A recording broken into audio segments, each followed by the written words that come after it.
Yo, this is your boy Deshay from Be Legendary Visuals. Today we got LILKAY400 right here. We both from the same area, but I brought him out here today so we could get to learn a little more about him and see what inspired him to be a rapper. So the first question I got for you is, what really made you want to pursue rapping full time? It won't really nothing else for me to do, you feel me? So I just felt like shit. Rapping is the way to go. I can do it. Everything I'm rapping about is the truth, so people should feel it. You feel me? When it comes to rapping, you know, with your music specifically, what genre do you think you fit into? I would say hip hop with a little bit of R&B. And that being said, do you feel like you're a very versatile artist? Yeah, very. Because I've heard music, you know, where you doing your gangster shit, you know, you rapping, you hard or whatever, and then I heard some shit that you mix it up for the ladies or whatever, you know what I'm saying? Yeah. So what song do you feel like you got like really good feedback from, you know, whether it be R&B or more the trap style? I would say the Booed Up remix.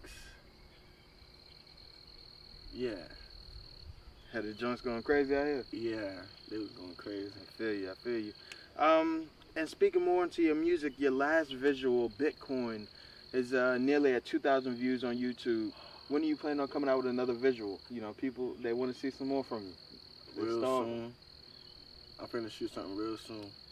Do you know what song that might be for? Or is that a They'll secret? see. That's a secret. That's Just follow secret. me on Instagram, LILKAY400. I feel you. See. Follow the man.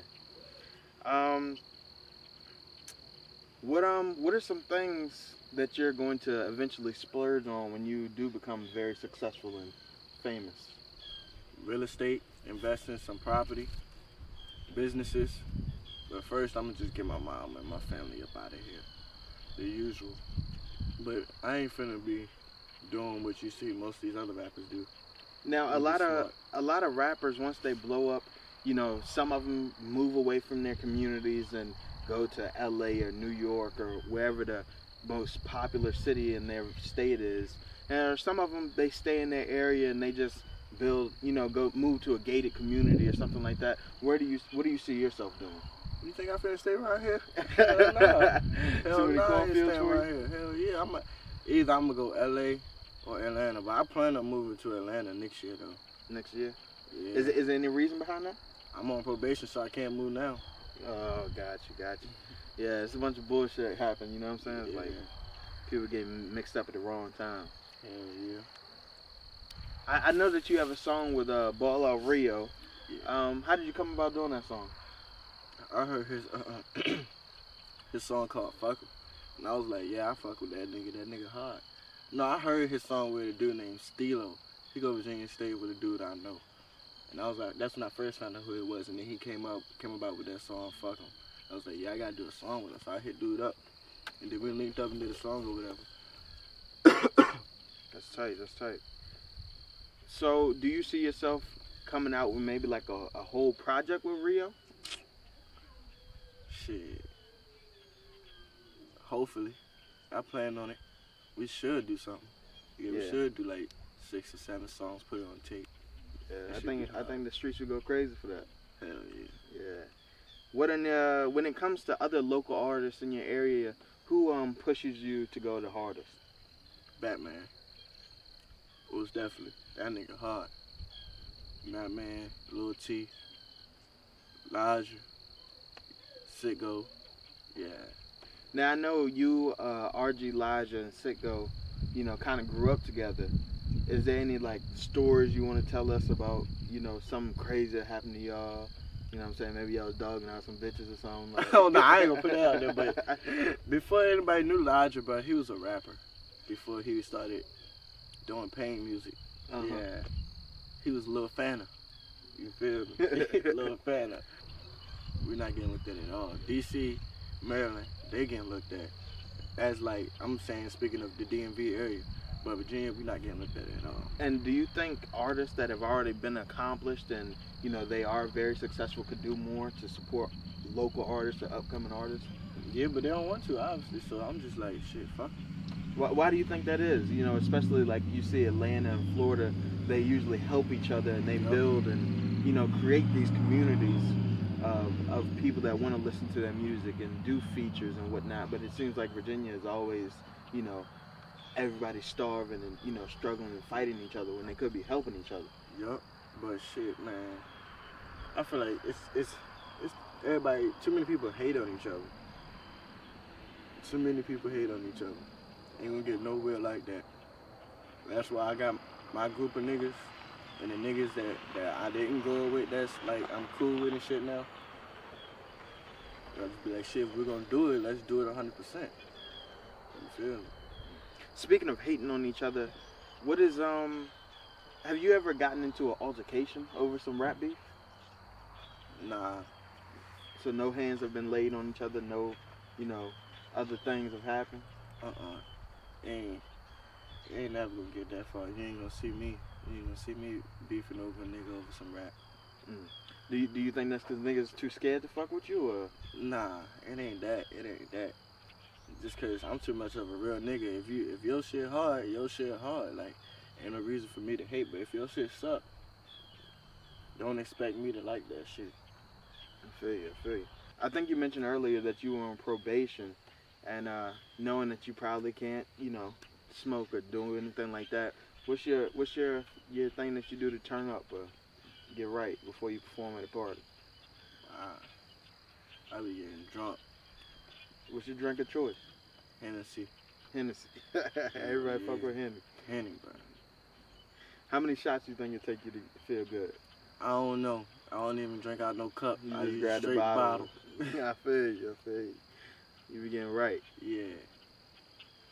What's what performance do you think has stood out the most to you, or what was your best performance, you would say? The performance at Brown Store Community Center a couple months ago, when I first released that twerk remix, called The Girls on Stage. Yeah. They started twerking. My nigga in the back was fanning them.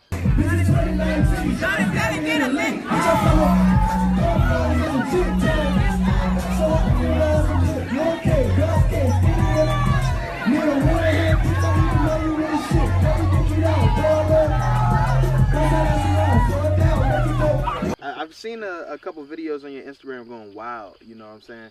These girls twerking, you performing, everybody turning up. Yeah. Like, do you ever like get up there and like sometimes you're surprised by how much people support you? Yeah, like the last time I performed, I performed like 2 new songs off my new mixtape that I dropped. I dropped a little EP. I performed two songs off there and people were singing the words. I'm like, damn, I didn't even think y'all knew these songs. Damn. And speaking of all these girls, you know, that be out there, you know, throwing ass and all that at these parties, is there anybody you got your eyes on and you messing with right now? I got my eyes on PYT now. That's my dream girl right there. Dream girl. Hell yeah. What have you ever spoken to her before? Y'all been in communication? DMs, shit like that. But nothing too serious. Yeah, nothing too serious. Got you. Maybe she'll see this. Maybe she'll reach out to you. You gotta tag her. So now I got a couple questions that's not really about the music. They're more just personal questions so people can learn about you. You know what I'm saying? I'm not trying to throw you under the bus. Don't want you incriminating yourself. So anything you don't want to speak on, just don't speak on. You wake up Saturday morning. You probably a little hungover. What's the first thing you reaching to eat? Anything in my sight. So you don't got no like favorite food, favorite snack, like? Nah, I just don't like tomatoes. Alright. Have you ever been pissed off to the point that you wanted to fight somebody over a fast food order? Hell yeah. Hell yeah. Now, I know like sometimes you'll have more of a funny appearance when it comes to social media. Is that just more like something for your fans to get into and look at, or is it just like, you know, you not trying to be hard all the time, because nobody's hard all the time? Like, I do that funny shit just cause, but I've been through a lot of shit, so I do that shit to help me, make me laugh myself. I really don't care what anybody else thinks, bro. And what is the 400 stand for in your name? Rooster Gang. My brother Rooster that passed. Him, my other 2 brothers, and my cousin. They made a gang called shit 400. Well, it's not even a gang. It's basically a family.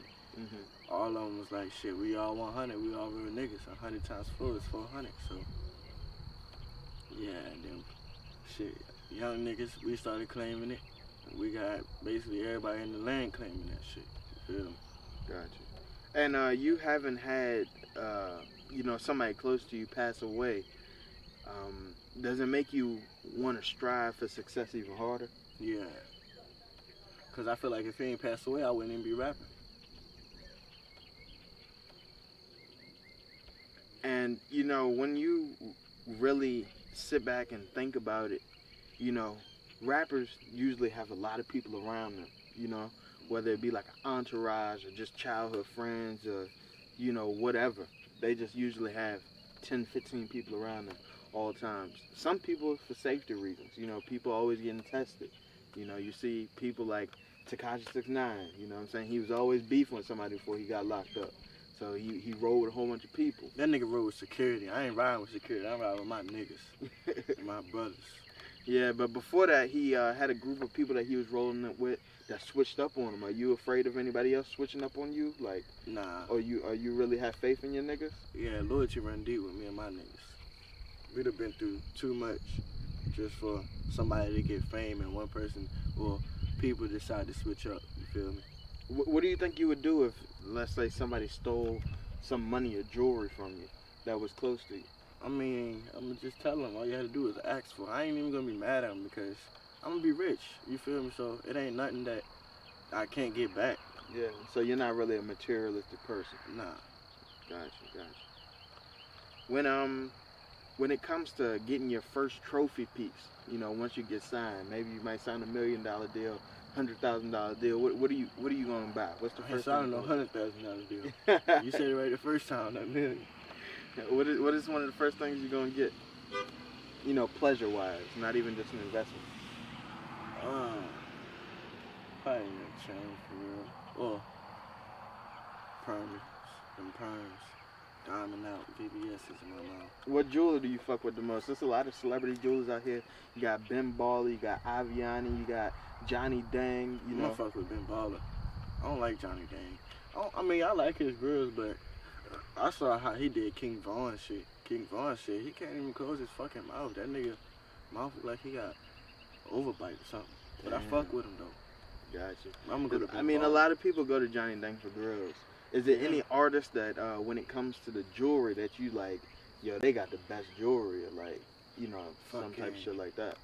Fucking Moneybag got the best chain right now that I done seen, but... And what's that chain? That Bread Gang chain he just recently caught. Oh, with the baguettes? Yeah. Yeah. But everybody's in the baguettes right now. You like baguettes? Yeah. Yeah. What was you about to say about Yachty? Yachty got a whole lot of shit too. Yeah. I feel like a lot of people with QC, quality control, have, some of the best jewelry. You got the Migos, you got Yachty. Baby. Yeah. And I did some digging. I asked around and found out you got a baby girl on the way. What? Come on, bro. Nah, I'm just messing with you. Nah, but that's confidential. Keep that between. It's out there some digging. I'm going to read you some lyrics that you rapped in your songs, and you have to explain why you wrote those or what you were thinking while you were writing them. Alright. Many men with me, just like 50. Boy sipping lean, call his ass Frizzy. Is it Frizzy or Drizzy? I said, many men with me just like many men with me just like 50. Bro sipping lean, call it that Drizzy. White girl with me, call her ass Lizzy. Yeah. Alright, what were you thinking when you was writing that? I got many men, you feel me? 50 Cent got that song, Many Men. Yeah. That was that first bar. And then, what I said to that? Bro sipping lean, call it that Drizzy. My bro Justo, always sipping lean. Call it Drizzy. It has as drowsy as a motherfucker. Gotcha. Then the white girl, you understand that. Yeah. Lizzy is Lizzy. Alright, next one. Why these bitches still screaming niggas ain't shit? It's 2019. Stop scamming, hit a lick. Yeah. Stop screaming niggas ain't shit. It's 2019. We passed that. Go hit a lick or something. Come up on some bread. Then niggas won't be shit to y'all. Do you think females sometimes be wanting to get taken care of too much? You know? Yeah. There be some gold diggers out here. They just want your bag, right? Yup. Speaking of that, do you prefer to do remixes? I mean, I hear you come out with these remixes and they're really fire. Do you think, you remixes is where it's at for you right now? Nah, I just feel like if I hear something and I know I would sound better on that beat, not saying it like that, like I'm in competition or something, but that's how I feel. But I feel like I could make a whole lot of people's songs better if they just listen to my shit. Gotcha. All right, next one. Never put trust in a bitch, so I put them in my bullets. You know that you a bitch, you know what it is. That was a message. I don't put my trust in, well, I got a girl, but I don't put my trust in no bitches for real, so I just put them in my bullets, because they seem like the only thing that's going to ride for me. Gotcha. Next one, you know when it rain, little nigga, it pour, so when I go to sleep, I pray to the Lord. When it rains, it pours. That's really a saying. I just put that in there. And then everybody pray to the Lord. You should already know that. Things wouldn't be possible without him. Is there anything specifically that you've been praying about recently? Something you might want to change in your life, or something you're trying to turn around? Or? I just been praying that me and all my boys make it. That's all. Gotcha. All right, before we wrap up the interview, I just want to ask you, is there anything you want to say to any of your boys that's locked down right now? Free Smoke, free Chico, free Debo, free Simo, RP Rooster.